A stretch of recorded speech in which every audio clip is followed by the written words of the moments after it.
আমরা এখন আছি তুরস্কের ইস্তাম্বুল শহরের সুলতান আহমেদ স্কোয়ারে। এটা ছিল প্রাচীন কনস্টান্টিনোপল শহরের বিভিন্ন খেলাধুলা এবং সামাজিক সমাগমের একটা জায়গা।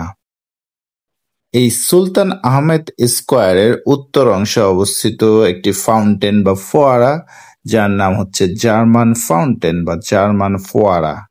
এই সেই জার্মান ফাউন্টেন। জার্মান শাসক দ্বিতীয় উইলহেম ইস্তাম্বুল শহর ভ্রমণ করেন 1898 সালে। এই ভ্রমণকে স্মরণীয় করে রাখতেই এই ফোয়ারাটি তৈরি করা হয়, যা প্রথমে জার্মানিতে তৈরি করা হয়, পরে পিস বাই পিস এটাকে এনে ইস্তাম্বুলে বর্তমান জায়গায় এটাকে একত্র করা হয় 1900 খ্রিস্টাব্দে।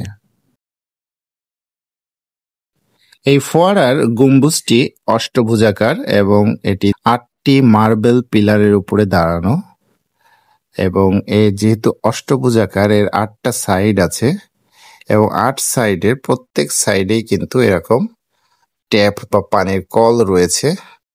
দেখুন, প্রত্যেকটা সাইডেই এই পানির কলগুলো যেন ফোয়ারা থেকে পানি মানুষ সহজে ব্যবহার করতে পারে।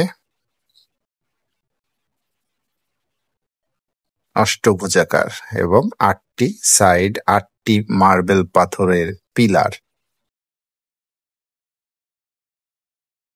এই ফোয়ারার আরেকটি আকর্ষণীয় দিক হলো এর গম্বুজের যে ভিতরের যে মোজাইক, এটি স্বর্ণালী, যা এর সৌন্দর্যকে আরো বৃদ্ধি করেছে।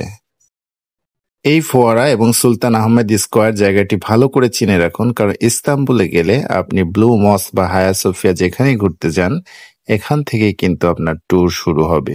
ধন্যবাদ সবাইকে। ভিডিওটি ভালো লাগলে চ্যানেলটি সাবস্ক্রাইব করুন।